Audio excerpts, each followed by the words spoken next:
The mainstream media's portrayal of Christians has been a topic of debate for many years. It is evident that the media often skews and misrepresents the views and values of Christians, leading to a distorted public perception.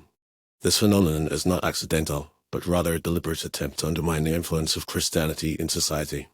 There are several reasons why the mainstream media lies about Christians, and it is essential to examine these motives to understand the scope of the problem.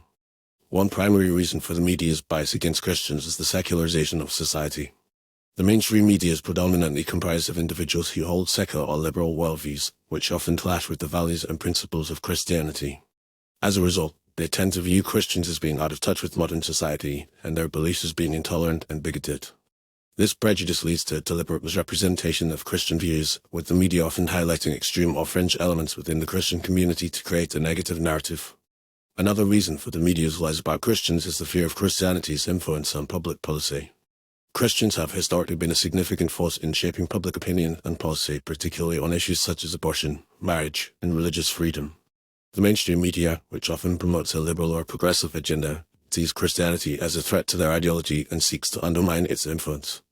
By portraying Christians as intolerant, hateful, or ignorant, the media aims to discredit their views and minimize their impact on public policy. The media's lies about Christians are also fueled by a desire to promote a secular agenda. The secularization of society has led to a decline in religious affiliation and a rise in atheism and agnosticism. The mainstream media, which is often at the forefront of this secularization, sees Christianity as an obstacle to the advancement of their agenda. By portraying Christians in a negative light, the media seeks to create a cultural narrative that equates Christianity with intolerance, bigotry, and hatred.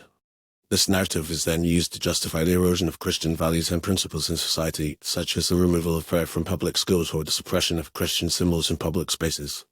Furthermore, the media's lies about Christians are often perpetuated through a process of selective reporting.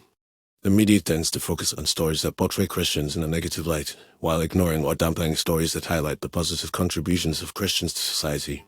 For example, the media will often report on stories of Christian extremism or hypocrisy, but will fail to cover stories of Christian charities, missions, or community service. This selective reporting creates a skewed perception of Christianity, leading the public to believe that Christians are primarily composed of extremists and bigots.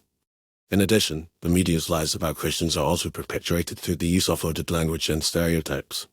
The media often uses terms such as fundamentalist, evangelical, or conservative to describe Christians, which are often loaded with negative connotations. These terms are used to create a perception that Christians are narrow-minded, intolerant, or hateful, which is not only inaccurate but also unfair. The media also relies on stereotypes, such as the portrayal of Christians as being anti-intellectual or anti-science, to further perpetuate the negative narrative. In conclusion, the mainstream media's lies about Christians are a result of a combination of factors, including secularization, the fear of Christianity's influence on public policy, and a desire to promote a secular agenda. The media's bias against Christians is perpetuated through selective reporting, loaded language, and stereotypes, which creates a distorted public perception of Christianity. It is essential for Christians to be aware of these biases and to actively engage with the media to promote a more accurate and balanced representation of their views and values. By doing so, Christians can help to counter the media's lies and promote a more nuanced understanding of Christianity in society. Ultimately, it is only through a more informed and accurate representation of Christianity that the media can begin to rebuild trust with the Christian community and promote a more inclusive and respectful public discourse.